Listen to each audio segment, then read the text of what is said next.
Okay. Firstly, I want to acknowledge the Gadigal people. I also want to acknowledge my own people, the Nyimba people of Brewarrina in the northwest of New South Wales. And it's on the shoulders of my ancestors that I stand here today. I want to acknowledge all you mob that have fought the hard fight. I did a bit of work in housing a long time ago, and it's not an easy space to work in. It's probably one of the most difficult of all to try and manage, to try and, sustain and so on. And I was very pleased to hear about Toomala. Just a bit of an aside, there's a young bloke that's working for that housing or that property management group now that I remember I was asked to come into MAHA, the Macleay Aboriginal Housing Association in Kempsey. That was experiencing a few problems, and I was asked to come in and act as a CEO and put a few things in place, and it also required, unfortunately, the termination of a couple of people, and one was the manager. And there's a young fellow on CDP, and he was getting paid 3 days a week or 2 days a week by CDP and a few bob from Macleay Aboriginal Housing Association. And when this person vacated the desk, I went over and said, "You're now the property manager," and or the office manager. And he said, "I can't do that." And I said, "Well, you are. You can, and I'll support you." And that young man, that's 12 years ago now, and that young man is still in that position with that thing. So sometimes you can make the right decision. I've made very few, but that was one of them. I do want to talk about the Literacy for Life Foundation and a couple of other things. I wouldn't come along and miss an opportunity to talk about a few other things. The Literacy for Life Foundation, some of you may have seen a recent documentary that was made about the work based on Brewarrina called In My Own Words. If you didn't, try and get a look. It's being screened in Parliament House on the 11th, I think, of October. And so that'll be happening there. Toomala, again, springs to mind because where we are right now is in Toomala, Boggabilla. Literacy is a key to everything we talk about. If you're talking about property management, if you're talking about health, if you're talking about, engagement with the criminal justice system, anything at all, literacy has an impact on that. And when people become literate or more literate, they make better decisions in that regard. And some time ago, when we were out in Burke, AHO actually funded one of the intakes of the campaign and looked at the people that participated in that, and what they found was that there was less damage to property by those people in there, which proves the point that people really do make better decisions. It wasn't just about that, and I'm glad Alistair Ferguson's walked into the room when I'm talking about this, because that's his country, but the thing with Burke was it had a very significant impact on crime within the community. The people that did the thing, the repairs and maintenance on housing, had decreased quite significantly. Doctors came to us and talked about the improved health that people had now engaged in because they were going to look at preventative care rather than going in when they were just sick. And people that had never been to a doctor before or to the medical service before had gone along.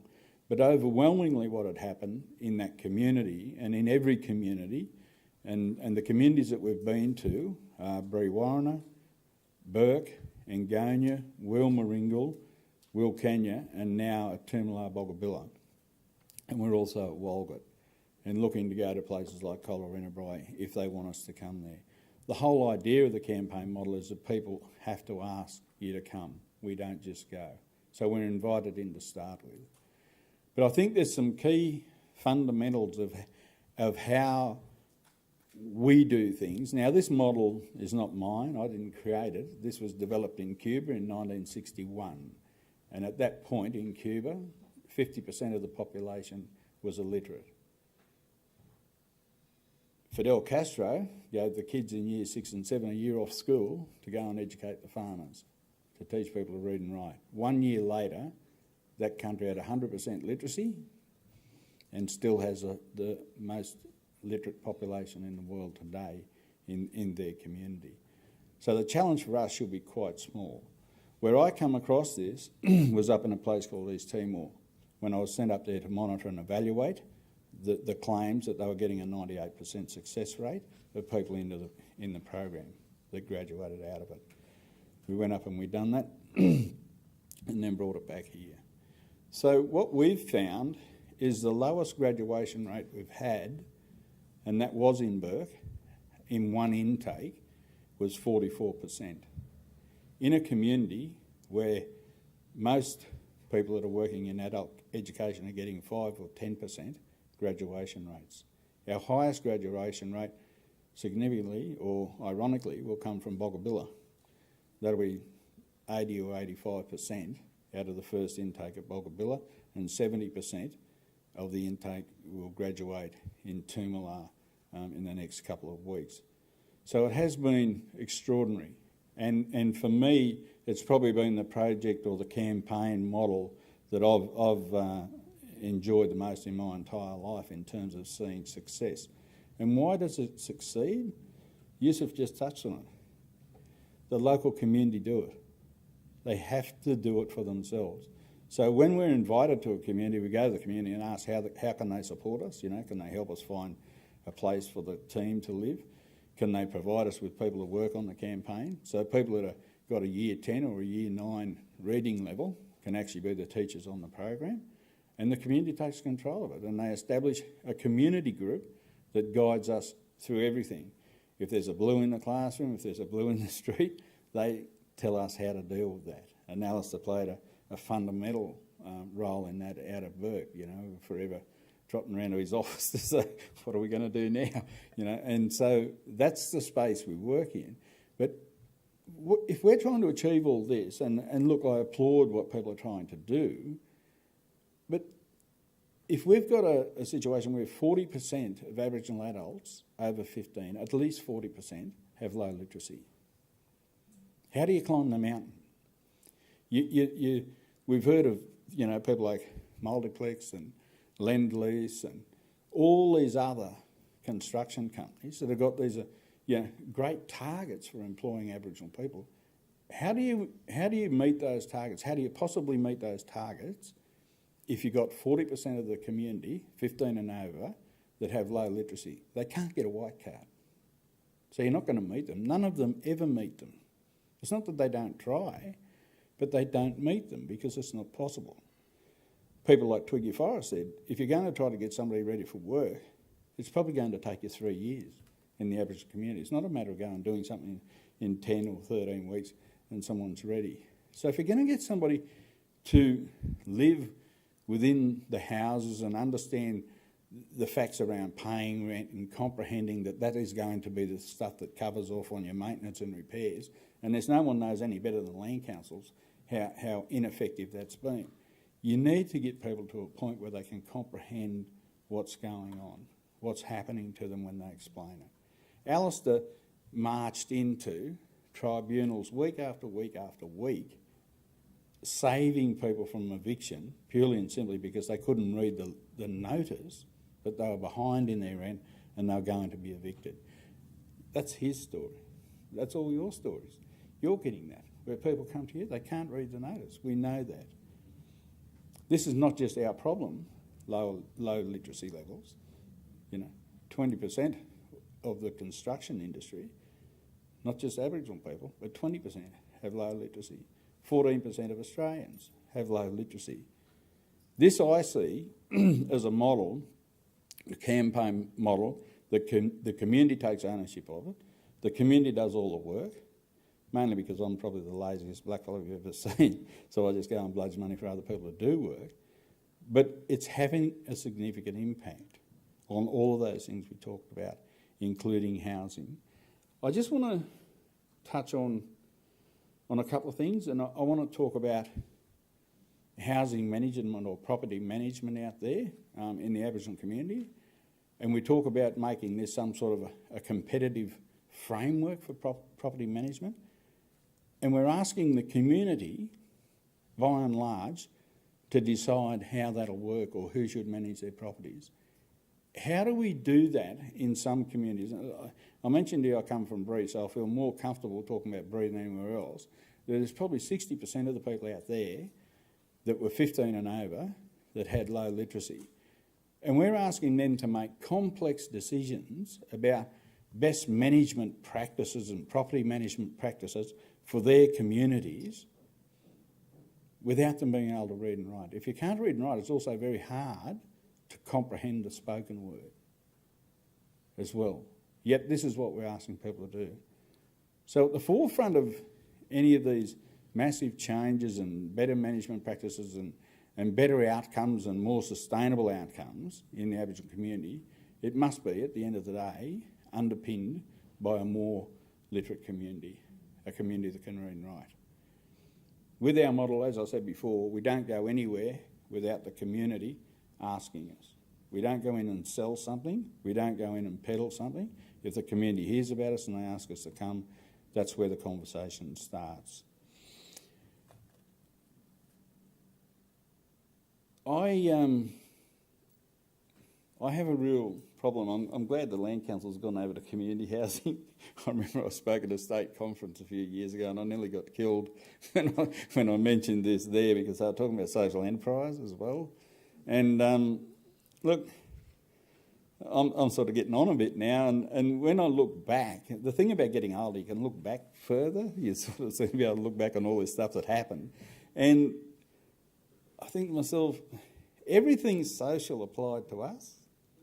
Everything that was social applied to blackfellas, you know? And what are those social things that work? What worked? Did social security work? You know? It created a dependency. It made us dependent. You know, Aboriginal bands, coloured stoners singing at the Big Do on Friday night, I'm sure it was them that sang the song Sit Down Money. If it wasn't them, it was a rumpy band. But one of those bands sang a song back in the early 80s called Sit Down Money, talking about social security, you know. And so then we moved on to social housing, you know.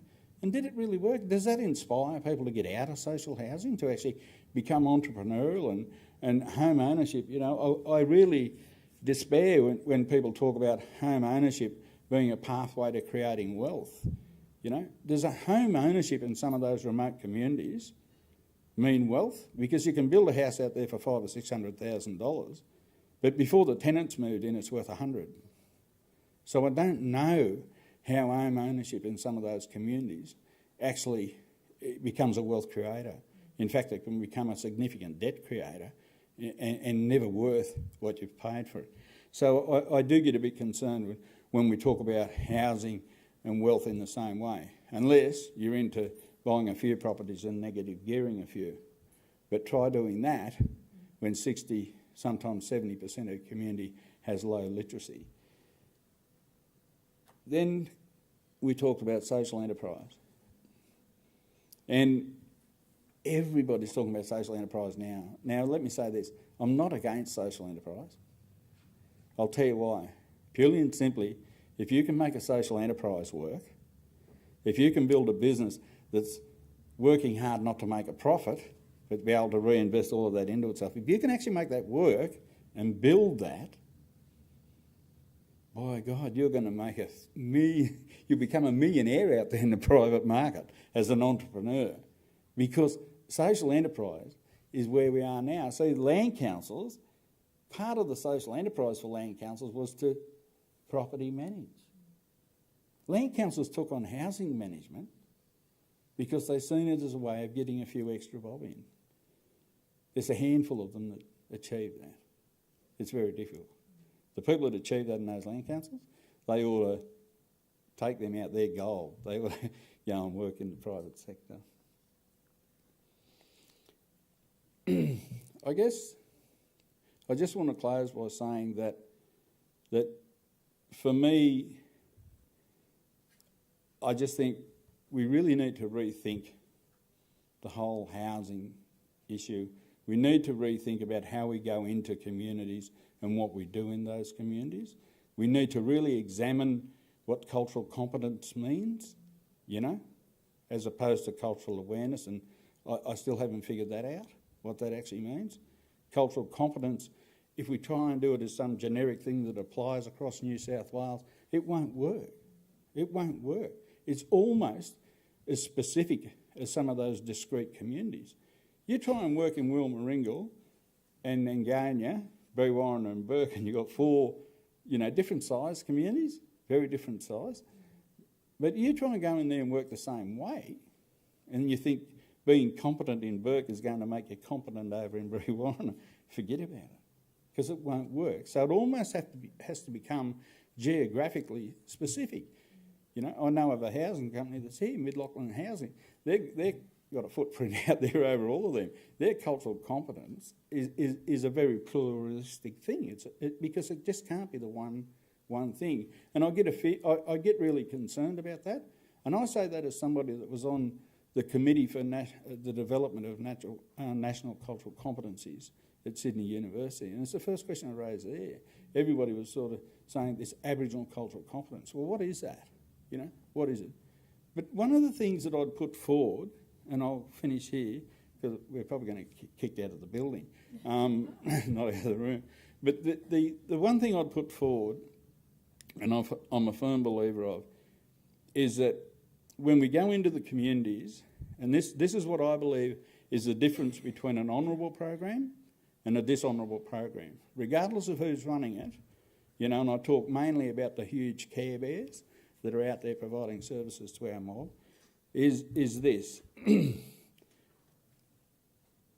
honourable program or a campaign or whatever it is you're doing, or an honourable service, is a service that is looking to get out of the community before it goes in, and leaving a sustainable operation there for local people to run, for local people to manage. A dishonourable service is one that goes into a community and establishes itself, strengthens itself, grows itself, and becomes more sustainable, but the community, after years, is absolutely no better off as a consequence of that. And the difference between honourable programs and dishonourable ones is this.